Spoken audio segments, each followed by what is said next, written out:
La mission de eBase Africa est de rendre les services de base, plus particulièrement la santé et l'éducation, plus accessibles et efficaces en utilisant les meilleures pratiques et technologies disponibles. En gros, nous promouvons la prise de décision fondée sur les preuves. Pour plus d'informations, veuillez visiter notre site web qui est affiché sur l'écran. Vous pouvez voir notre site web sur l'écran. Sans plus tarder, je vais directement passer la parole à Rigobert Pambé, qui va nous parler de comment combler le fossé éducatif en temps de crise. Cette thématique est au cœur de notre mission en tant qu'organisation et le financement reçu de Education Endowment Foundation et CEDIL contribue à son éradication. Alors, je vais passer la parole à Rigobert. Rigobert? Merci, Andrea, de m'avoir passé la parole. Bonjour à tous. Je suis content de nous savoir nombreux pour discuter de cette thématique qui nous tient à cœur. Je vais partager mon écran afin que vous puissiez suivre avec moi ma présentation. Comme Andrea l'a si bien mentionné, je vais parler du fossé éducatif et de comment le combler en cette période de crise. Avant de tomber ou d'entrer dans le vif du sujet, je vais vous présenter un petit point de contexte pour que vous compreniez où est-ce qu'on se situe exactement en termes de niveau d'instruction dans notre environnement. Et puis, nous allons parler du fossé éducatif, nous allons parler des solutions en temps de crise et nous allons réfléchir ensemble sur comment réinventer notre futur. 60,86%, c'était le taux de réussite à tous les examens du premier cycle au Cameroun, c'est-à-dire BEPC, CAP, CAP commercial et industriel. Ceci signifie que sur 100 élèves qui composent, 40 n'ont pas pu passer leur examen ou n'ont pas pu être admis à cet examen-là. Ce qui est un problème sérieux, considérant le fait que la majorité des élèves, nous savons en tant qu'enseignants comment est-ce que les corrections se font. Généralement, après qu'il y ait correction, il y a généralement délibération et certains élèves sont généralement admis n'ayant pas la moyenne suffisante pour des raisons politiques ou pour bien d'autres raisons. Ce qui nous a amené à nous poser la question de savoir si les résultats nationaux sont vraiment ces résultats-là qui nous montrent le niveau réel d'éducation de nos enfants, le niveau réel d'instruction de nos enfants-là. Et cette question-là ne s'est pas posée seulement à notre niveau. Les organisations internationales ont également réfléchi à de nouvelles manières d'évaluer l'enseignement et l'apprentissage dans notre environnement. Et un de ces tests standardisés qui avait été pratiqué en Afrique et surtout en Afrique francophone, c'était le PASEC en 2014 et qui essayait de mesurer les performances du système éducatif en Afrique subsaharienne. Comme je le disais tantôt, c'était dans les pays francophones et on essayait d'évaluer les performances des élèves en termes de lecture et de mathématiques. On s'est rendu compte que 70% des élèves étaient en dessous du seuil suffisant de langue en début de cycle. Ça veut dire que quand ils voulaient commencer leur cycle éducatif en prématernelle ou à la CIL, 70 d'entre eux étaient en dessous du seuil suffisant de langue. On aurait espéré qu'à la fin de leur cycle, que ce chiffre, cette statistique soit revue largement à la baisse. Mais ce n'est pas le cas. Ils se sont rendus compte que 60% des élèves étaient en dessous du seuil suffisant de lecture et de mathématiques en fin de cycle. Vous voyez que ces tests standards sont sont inférieurs aux données nationales que nous avons et montrent une image beaucoup plus réelle de la situation la situation éducative dans laquelle nous nous trouvons. Et ceci est assez alarmant. Cette infographie a été développée à eBase. C'est une façon intuitive de présenter des statistiques clés en termes d'éducation au Cameroun. Et nous l'avons divisé en 3 parties. La première partie parle du niveau d'éducation atteint qui est mesuré en termes de lecture et de mathématiques. Et on se rend compte que dans notre environnement, un enfant sur 4 est capable de compter. On parle de compter, on parle de mathématiques, on parle de la capacité à résoudre de petits problèmes qui ont trait à leur existence. Et 2 enfants sur 4 sont capables de lire. Vous voyez que ces statistiques sont assez alarmantes, surtout en termes de mathématiques, mais également en termes de lecture. Ça veut dire qu'un enfant sur 2 peut lire, un enfant sur 2 ne sait pas lire. Ne sait pas lire. Ces statistiques s'aggravent ou bien s'accentuent quand nous séparons la population en termes de genre ou bien quand nous regardons les populations rurales. En termes d'équité, nous n'avons pas eu suffisamment de données sur le Cameroun en termes de personnes souffrant d'un handicap. Les données également en termes de genre ne sont pas disponibles. Les populations indigènes, telles que les Pygmées ou les Mboro, nous n'avons pas suffisamment de données également sur ces populations-là. Donc, en termes d'équité, c'est un peu flou, mais ce n'est pas clair. Mais ce qui saute aux yeux directement quand on regarde la jeune fille, c'est cette possibilité-là pour chaque fille de perdre 40 jours par année scolaire pour cause de menstrues. Et ceci parce que dans nos établissements, nous n'avons pas suffisamment d'espace pour que ces filles-là puissent s'échanger ou se mettre à l'aise quand elles sont en période de menstrues. Nous avons également le déficit d'eau courante, déficit par exemple de suivi et de conseils en matière de gestion de l'hygiène menstruelle. C'est un problème qui défavorise, ou bien une situation qui défavorise nos jeunes filles et en âge d'étudier. Et nous avons également essayé de regarder aux solutions ou aux politiques éducatives que le gouvernement a mis en place et à regarder si ces politiques-là sont basées sur les preuves. Et nous nous sommes rendus compte que nous n'avons pas vraiment eu un engagement vis-à-vis des pouvoirs publics ou des preneurs de décision sur l'utilisation des preuves dans l'éradication de ces maux dont on parle. Oui, comme je disais tantôt, les statistiques dont on parle, si vous les trouvez alarmantes au niveau des villes, elles sont encore plus accentuées dans les zones rurales ou bien dans les communautés mal desservies. Je vous parlais des populations autochtones telles que les Pygmées ou les Mboro. Nous avons également remarqué un écart entre les genres, c'est-à-dire entre les filles et les garçons, assez considérable. Et tout ceci favorise un agrandissement du fossé éducatif.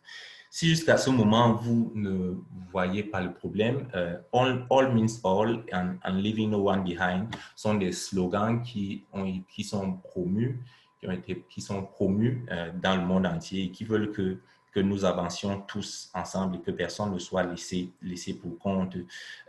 Mais toutes ces actions-là semblent n'être que des slogans ou des lettres mortes dans notre environnement. Ceci nécessite une action de notre part et un sursaut d'orgueil ou un réveil pour transcender cette situation. En parlant du fossé éducatif, ce que nous entendons par fossé éducatif, c'est la différence en termes de performance entre les enfants défavorisés et leurs pères, c'est-à-dire entre ces enfants qui vivent dans des milieux défavorisés, pauvres, comparé au niveau d'instruction des enfants qui vivent dans des familles aisées. Et on se rend compte qu'il y a un décalage en termes de performance scolaire. Nous pouvons classer ce décalage-là en termes d'écart socio-économique ou en termes d'écart de genre. Le fossé éducatif est généralement causé par 5 choses. La première des choses, c'est la culture. Dans certaines cultures, par exemple, la jeune fille ne doit pas aller à l'école. L'école est réservée aux élites. L'école est réservée aux garçons. Et ce qui fait que ça crée un certain fossé entre ces enfants-là et leurs pères qui sont dans des régions où ils peuvent aller à l'école. Une autre cause du fossé éducatif, ce sont les conflits. Parce qu'en temps de conflit, les enfants ne peuvent pas aller à l'école et les écoles sont donc fermées. Les parents ayant les moyens peuvent prendre leurs enfants et les amener dans des régions qui sont où il n'y a pas de conflit. Donc, par exemple, dans notre cas, si nous voulons prendre un exemple comme au Cameroun, nous vivons une zone de conflit. Il y a une zone de conflit au nord-ouest et au sud-ouest, mais également dans le Grand Nord. Les familles les plus aisées ont pu ramener leurs enfants dans des localités relativement stables, ou calmes, comme à Yaoundé ou à Douala. Mais les parents n'ayant pas suffisamment de moyens ne peuvent pas s'offrir ce luxe-là. Ce qui fait que leurs enfants n'iront pas à l'école alors que les camarades de ces enfants-là continuent à fréquenter. Ceci va donc accentuer ce fossé éducatif-là. Une autre cause de cet élargissement du fossé éducatif, ce sont les épidémies en temps d'épidémie, comme le choléra ou comme le coronavirus. Les écoles généralement sont fermées, les enfants ne peuvent pas aller à l'école et généralement les parents qui sont suffisamment nantis trouvent toujours un moyen pour leurs enfants de continuer à étudier, de continuer à apprendre soit en ligne ou bien soit par plusieurs autres méthodes. Et nous avons également les catastrophes naturelles et la pauvreté. La population croissante fait en sorte que certains parents doivent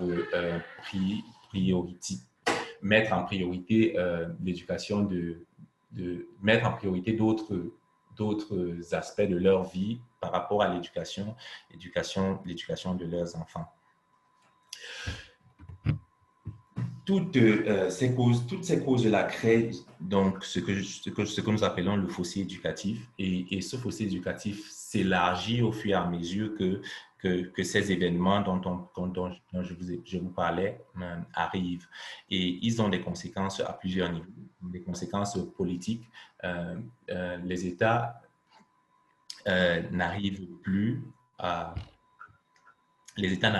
mettre sur pied des politiques uniformes pour tout un pays ou bien pour toutes ces populations. Elles ont des conséquences économiques parce que nous avons comme une dissidence entre les diverses classes de la société. Elles ont des conséquences sociales également. En parlant de pandémie ou en parlant de niveau d'éducation atteint ou en parlant du fossé éducatif, le COVID a eu un impact considérable sur le fossé éducatif au Cameroun. Depuis le premier cas sur le continent qui était en février 2020 et le premier cas au Cameroun qui était en mars 2020, nous avons vu une réponse suffisamment énergique de nos gouvernements pour essayer de pallier la courbe en progression de ce virus dans nos différents pays. Mais les conséquences étaient néanmoins grandes parce que nous avons eu 6 mois d'arrêt de cours dans les établissements ont fermé. Et ce qui fait en sorte que les élèves ont dû, pour continuer à apprendre, avoir recours aux solutions numériques.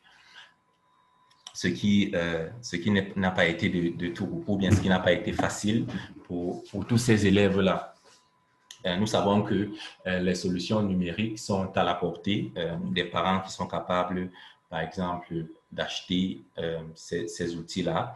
Et pour les parents qui sont également capables de suivre leurs enfants à la maison. La pauvreté fait en sorte que beaucoup de parents ne soient pas capables de mettre à disposition de leurs enfants les kits informatiques tels que les ordinateurs ou les tablettes ou bien la connexion Internet pour qu'ils continuent à apprendre. Ce qui a fait en sorte que certains enfants qui essayaient, ou bien le fossé éducatif qu'on essayait de combler a continué à s'élargir parce que les enfants qui étaient riches ou bien qui venaient des familles aisées ont continué à étudier, alors que les enfants qui venaient des familles pauvres n'ont pas pu continuer à étudier et leur éducation s'est arrêtée là. Et nous savons, d'après les statistiques, que c'est généralement difficile pour les enfants qui ont arrêté l'école de reprendre directement. Et ceci a donc créé une très grande disparité en termes d'accès à une éducation de qualité. Si nous voulons regarder quelques chiffres en termes de statistiques dans notre pays et dans le monde, si nous regardons notre pays juste pour la crise du nord-ouest et du sud-ouest, nous avons des élèves qui ne sont pas allés à l'école pendant déjà 3 ans.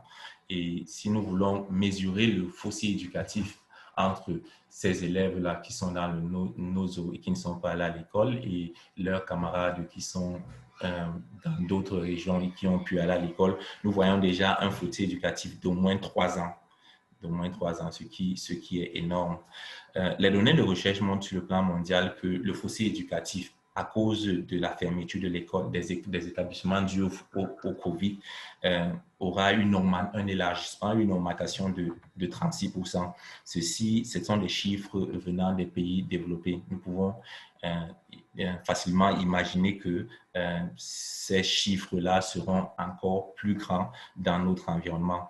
Donc, si nous devons prendre 3 années pour ces enfants-là qui ne sont pas allés à l'école depuis 3 ans, 3 années d'écart, si nous faisons une augmentation de 36%, vous pouvez voir à quel niveau le fossé éducatif, combien il s'est creusé et quels sont les possibles problèmes ou défis auxquels nous ferons face dans le futur. Ceci nous amène donc à la nécessité de réinventer notre avenir. En temps de crise, nous devons voir le Covid ou cette pandémie comme une opportunité. Nous savons tous que le futur est digital et au lieu de s'apitoyer sur notre sort, il s'agit pour nous de réfléchir sur de nouveaux moyens de permettre un enseignement de qualité à nos enfants en dépit de toutes ces crises, qu'elles soient des conflits, qu'elles soient des pandémies ou des catastrophes naturelles. La solution la plus prônée, c'est l'utilisation des TIC. L'utilisation des TIC, c'est-à-dire on peut utiliser les réseaux sociaux, les webinaires, tels que celui que nous sommes en train d'utiliser, toutes ces solutions qui font partie du e-learning. Ils peuvent être asynchrones ou synchrones, ça veut dire qu'ils peuvent être en direct avec l'enseignant. Dans notre cas, c'est une interaction synchrone. Vous entendez ce que je dis et vous pouvez également m'interpeller. Ou bien ils peuvent être asynchrones. Ça veut dire que les cours peuvent être enregistrés et diffusés aux élèves. Donc, nous pouvons mettre en place l'utilisation des TIC. Mais quand nous regardons notre population cible, qui sont les élèves, nous nous rendons compte que la majorité des élèves sont dans le primaire. Ça veut dire que si nous prenons les niches, les lots d'élèves, nous allons rendre compte que nous avons une majorité d'élèves au primaire. Nous avons également un grand nombre au secondaire et très peu au tertiaire.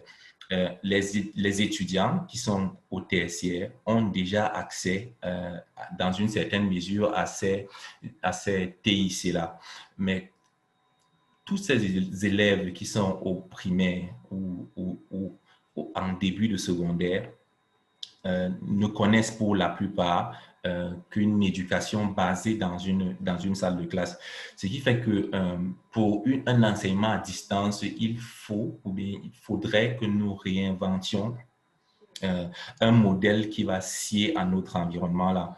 C'est pourquoi à IBS, nous avons pensé au cours par correspondance, au cours radiodiffusé ou à une approche narrative de l'éducation. Les cours par correspondance, c'est ce que nous appelons messenger classes. C'est assez différent des cours par correspondance que nous avons de façon... Les cours par correspondance que nous connaissons dans notre environnement immédiat. Dans notre cas, il s'agit... Pardon. Dans notre cas, il s'agit de mettre sur pied un paquet, d'avoir des cours que nous avons déjà préparés, d'avoir un messager ou bien une personne qui prendra ces cours-là à partir d'un établissement ou à partir d'un enseignant et le portera directement aux élèves. Et pareillement, l'élève pourra, par exemple, faire ses devoirs et l'envoyer par le messager. Le messager pourra également prendre les feedbacks des élèves et des enseignants. C'est une possibilité que nous pouvons explorer. Nous avons également les cours radiodiffusés, c'est-à-dire que les cours peuvent être enregistrés et diffusés à la radio. La raison pour laquelle nous mettons un accent sur les cours radiodiffusés, c'est parce que les radios sont pratiquement assez moins chères et assez répandues et ils ne nécessitent pas beaucoup de moyens pour mettre sur pied cette approche-là. Et nous avons une approche narrative. Notre approche narrative de l'éducation est de transformer tous nos cours en termes d'histoire ou de contes ou d'œuvres d'art qui vont attirer ou bien qui vont appâter les élèves. Il s'agit pour nous de former les enseignants de former les parents afin qu'ils puissent avoir les cours venant des enseignants qui seront déjà traduits en termes de contes et d'histoire et qui pourront raconter ces cours-là, permettez que je le dise comme ça, raconter ces cours-là à leurs enfants. Nous pensons que cette approche va marcher dans notre situation parce que nous avons déjà cette culture de l'histoire, de la narration, du conte dans nos familles ou dans nos maisons. Merci. En parlant d'approche narrative de l'éducation, un concept qui a été développé par Sutton Tross est Read with Tross, qui s'est traduit par lire avec Tross, qui montre une approche basée sur des données de recherche, ça veut dire les meilleures pratiques sur comment impliquer les parents dans l'apprentissage de leurs enfants. Dans ce cas, dans Read with Tross, on montre aux parents comment est-ce qu'ils peuvent amener leurs enfants à s'intéresser à la lecture. Parce que nous nous sommes rendus compte que l'un des véritables défis en termes d'éducation en ligne, c'est la difficulté des parents à soutenir leurs enfants pendant ces périodes où ils ne peuvent pas avoir accès aux professionnels de l'éducation qui sont les enseignants. Donc, Read with Tross, c'est un concept comme je vous le disais, qui est développé par Sutton Tross, qui est basé sur des preuves et que nous avons contextualisé et que vous aurez accès à toutes ces données-là si vous faites sur notre café ou Shahidi ou notre club que nous mettons en avant. Si toutes ces méthodes-là ne peuvent pas aboutir, si en temps de conflit, nous ne pouvons pas avoir un messager qui portera les cours, si nous ne pouvons pas avoir de radio communautaire, si nous ne pouvons pas mettre sur pied une approche narrative, est-ce que nous ne devons pas penser, par exemple, à une école communautaire? Parce que nous nous sommes rendus compte qu'en temps de crise, les différents belligérants utilisent l'éducation des enfants comme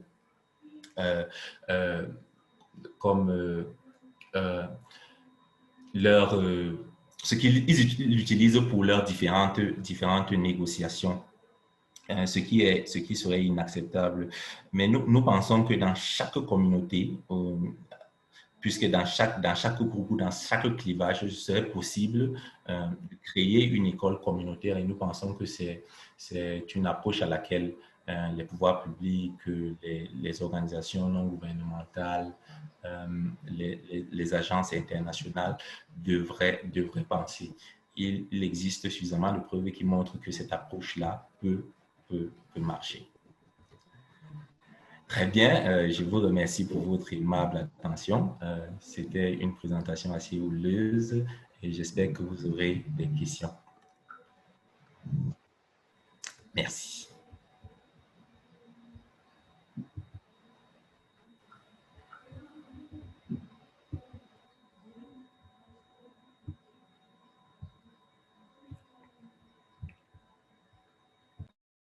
OK.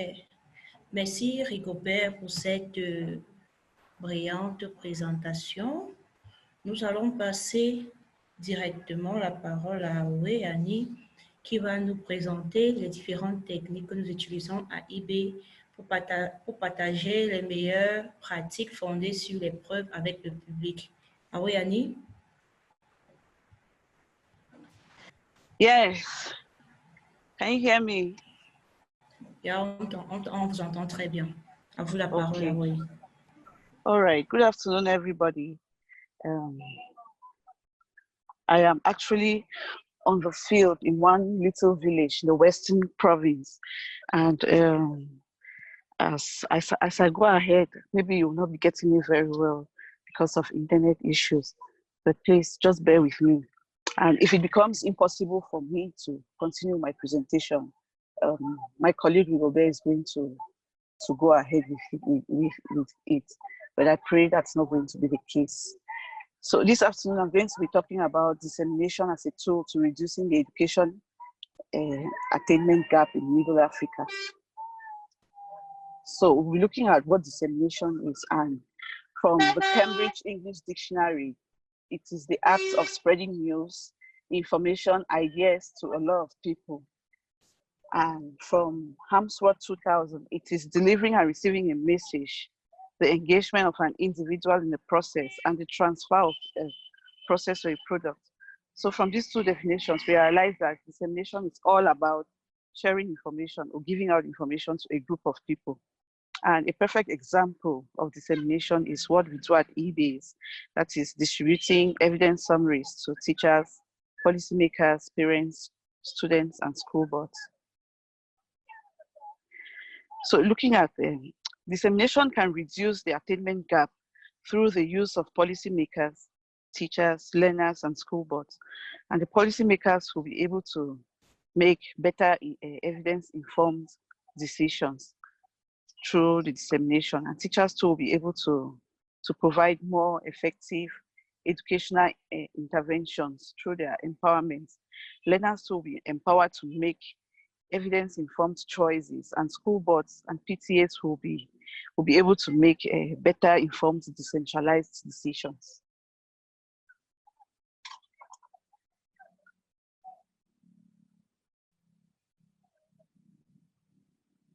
Next slide, please. Okay. So looking at how we can bring about the theory of change actually is looking at how we can bring about a positive change in the attainment gap. And the positive change we are talking about here is reducing that attainment gap. There are certain issues that widen the attainment gap, and these include poverty. Realize that in poor settings, children hardly go to school, or even if they go to school, they'll send them back home for school fees, and this disturbs their education, thus widens the attainment gap. And then conflicts and wars to also widen the attainment gap, because in areas where there are conflicts or wars, children will hardly be able to go to school. And disasters too, like natural disasters like floods and earthquakes, will stop children from going to school. Disease like the COVID-19 that we are experiencing right now, is one of the things that will stop children from going to school. And in certain cultures, so the girl child is not allowed to go to school. So all of this widen the attainment gap. Then dissemination can step in to reduce this attainment gap by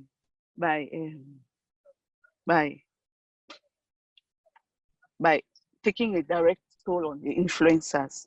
And these influencers, by influencers, we are talking about the decision makers, the teachers, the learners, and the school boards. And because of our dissemination policies, it will go a long way to help the influencers make effective policies, effective interventions, and also informed choices. So we have various approaches at eBase that we use to disseminate information, and these include the push approaches and the pull approaches.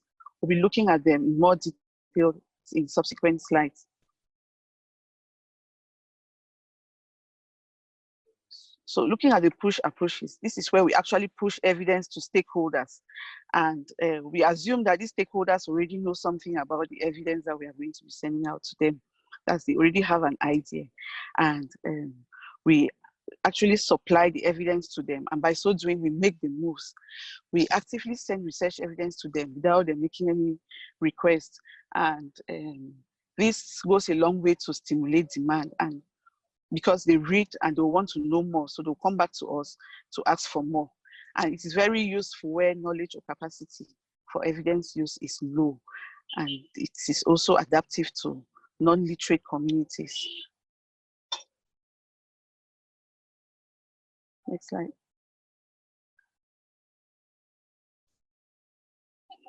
So the various approaches in our push approach include the mailing list. As I said earlier, so we're going to talk about them in subsequent slides. So this mailing list is a list that we are building up at eBase. We already have the contacts of 700 plus teachers, and we send out evidence to them in the form of evidence summaries, in the form of a teaching and learning toolkit, and other things. We are constantly building up the mailing list as we get new contacts of teachers and policymakers. Then we also have the Cafe Ushahidi, which is our WhatsApp group, which includes stakeholders. Here we push evidence to the stakeholders through evidence summaries still, and this stimulates discussions around evidence. Then we have evidence story day, whereby we push evidence in the form of poetry, drama, or songs. And this particularly targets our non-literate population, since they cannot read and write. So the dramas will help them to understand certain things, to break down the myths around evidence. Then where there's a need, we organize workshops for capacity building, and we also organize stakeholder sessions for our stakeholders. Then we also have policy briefs that we push to our stakeholders, and we have audiovisual files on social media, which is available to everyone. Anybody can go there and see. Then the next approach is the pull approach, which is actually whereby the stakeholders demand for evidence because they know what they want. So they make the moves and they come to us. It's something like self-service, because they know the stakeholders reach out to us and pull out the evidence tailored to their needs, and it puts them in the driver's seat. And this approach is very useful where knowledge or capacity for evidence use exists.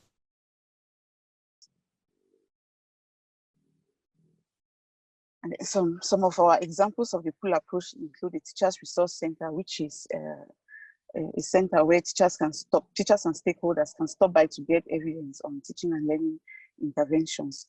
And then we also have the eBase Teaching and Learning Toolkit, which is a toolkit that guides the teachers on their teaching and learning, on their teaching experience. And then we have workshops on developing PICO, whereby teachers can come with their research questions, and if they don't really understand them very well, we help them to refine the questions so that they can go ahead and do their search. And then we have global fellowships, and where there's need, we do audits and feedback.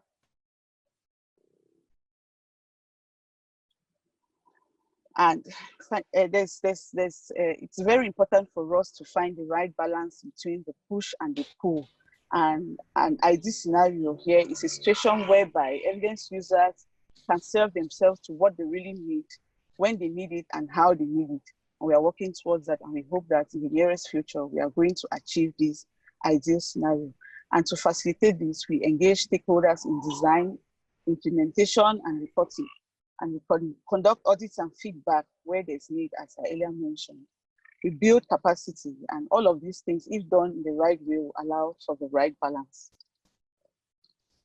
So another way we disseminate is through media, and by media we mean print, we mean the radio, and we have and TV shows. Like the picture we have there is a picture of our partners, one of our partners who visited us in June of last year from the Education Endowment Foundation, and we went over to CRTV to talk about the We Attain project. Next, we have a drama session at Lending, where we were telling the audience about the importance of sleeping under a mosquito bed net, because we saw that there was a need in that community, since most of them were using the mosquito bed nets to cover their crops, to protect their crops from insects, instead of sleeping under. So we went there to tell them about the importance of sleeping under a mosquito bed net to prevent malaria.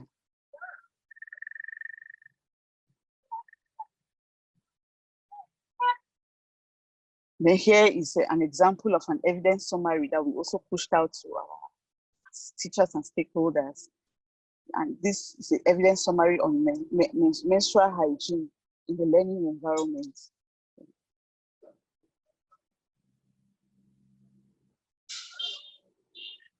Then we also did a French outreach, and our main objective of this campaign was to identify 500 teachers, both in the primary and secondary sectors, within the Francophone subsystem, who could be interested in participating in the We Attain project.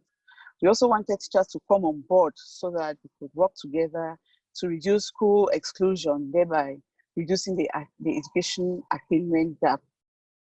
So we got the contact information of over 700 teachers, though our initial objective was to get 500 teachers. So you see that there's really a need.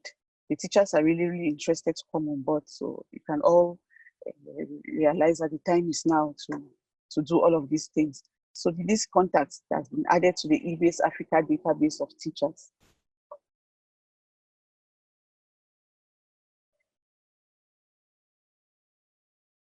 And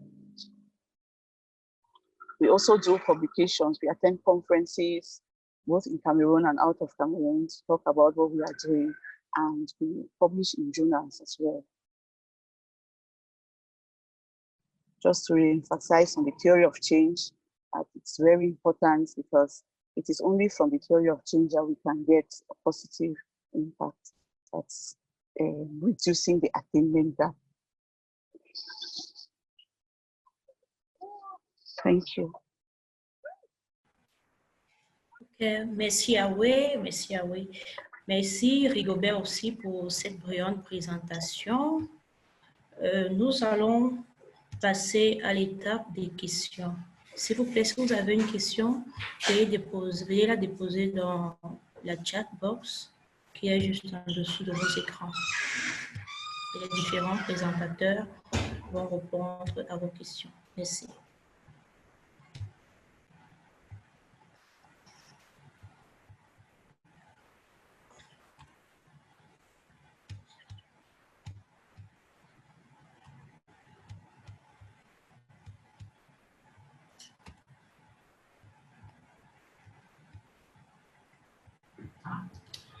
Merci, Andrea. Je vais regarder très rapidement si nous avons des questions. Je vois que nous avons un commentaire de M. Davumta Daniel. Il dit, parlant de fossé éducatif sur le plan politique, comme IBS Entreprendre résoudre ce problème. Je crois qu'il voulait savoir comment est-ce que eBase entreprend à résoudre ce problème.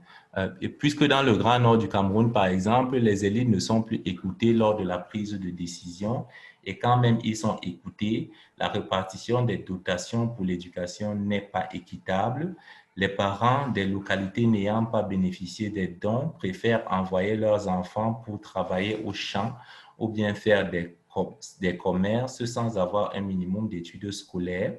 Et pour ces parents, la vie va ainsi et l'éducation scolaire n'est pas mise en valeur, ce qui fait souvent de la population, que les populations se lancent dans les révoltes et souvent les jeunes sont recrutés pour le terrorisme et les jeunes filles vont précocement en mariage ou font des enfants à l'âge mineur. Merci pour la présentation, Rigobert. Merci, Monsieur Davumta, pour ces contributions-là. Je pense que nous avons également à notre niveau recensé ce type de défi. Et notre approche pour résoudre ou bien pour pallier à cette difficulté-là est d'impliquer directement tous les acteurs de l'éducation dans l'implémentation de tous nos projets. Parce que nous nous sommes rendus compte que si les acteurs sont impliqués dès le début, c'est-à-dire au début du processus, dans sa conception, dans sa mise en pratique, même dans les choix, par exemple, les interventions qu'il faille apporter, quand ils sont impliqués et qu'ils choisissent exactement ce qu'ils veulent, on s'est rendu compte qu'ils s'approprient très facilement toutes nos interventions. Et c'est la même chose au niveau des pouvoirs publics, parce que quand vous parlez du plan politique, ce que nous nous sommes rendus compte que généralement, dans l'élaboration ou bien dans l'implémentation des projets, il y a comme un décalage entre les pouvoirs publics, entre l'organisation qui implémente le projet, entre les bailleurs et entre les populations même. Donc, il s'agit pour nous, notre approche à eBase est déjà d'impliquer les populations qui vont recevoir un projet ou une intervention particulière, de la conception jusqu'à l'implémentation même. Et de la même façon, nous impliquons également le gouvernement dans l'implémentation de ces projets-là. Un exemple illustratif est notre projet de contextualisation d'un manuel d'éducation et d'enseignement dans lequel nous avons impliqué tous ces acteurs-là. On a essayé de savoir à leur niveau quels étaient leurs choix, qu'est-ce qu'ils voulaient, quelles sont les approches qu'ils préféraient. Et nous avons également impliqué le gouvernement dans l'élaboration de ce projet-là. Et nous avons même déjà réussi à signer avec le gouvernement un mémorandum of understanding avec le ministère de l'enseignement de base. Donc, nous pensons que c'est comme ça que nous pouvons résoudre ce problème-là, en impliquant tout le monde dès le départ et tout au long du processus. Je vous remercie également pour toute votre expérience, l'expérience que vous avez, votre histoire ou bien l'expérience que vous partagez avec nous. C'est ce que nous avons également remarqué.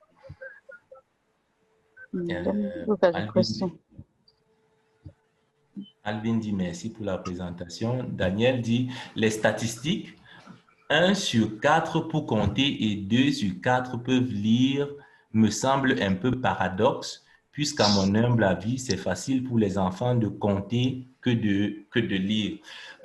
C'est justement, je suis content d'avoir ce commentaire-là parce que ça nous montre l'importance de la recherche dans notre environnement.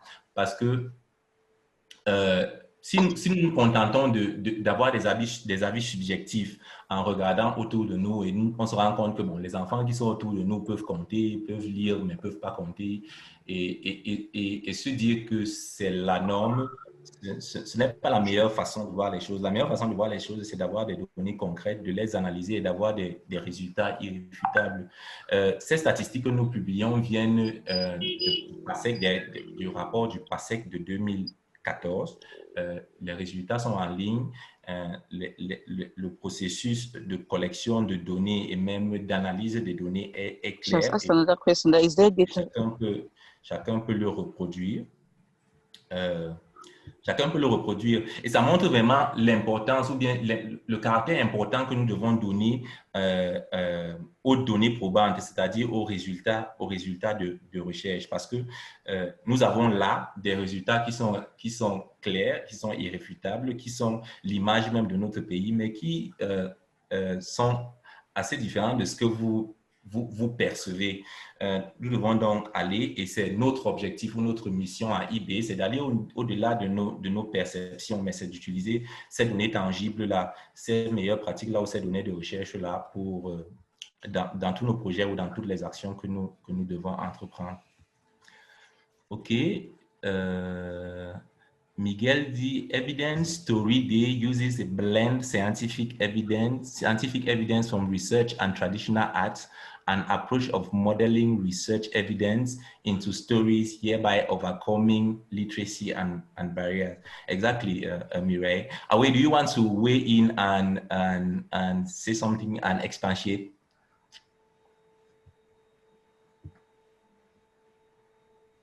Oops. Nous avons perdu. Yes, Rigobert. No, I'm there. Okay. Yes. Okay. Okay, to answer Grace, she's asking how we evaluate to make sure teachers make use of the evidence summaries we push to them. So we conduct audits and feedback. We go back to audit the practice of the teachers, then we give them feedback. That's what we do. And then she's also asking if there is data that shows that the evidence we push out to the teachers and policymakers is effective in our context. Well, at this point in time, it's still too early to get data because we are still working on the project. We just started actually. So, but if she is interested, she can leave behind her email address and I'll get back to her to tell her how we are progressing. Yes, she can leave her email address in the chat so that I can get back to her. Thank you very much, Awe. Merci, Awe. Andrea? Oui, bon. Comme le temps nous est imparti, on aurait souhaité continuer cette discussion avec vous, mais le temps nous est imparti.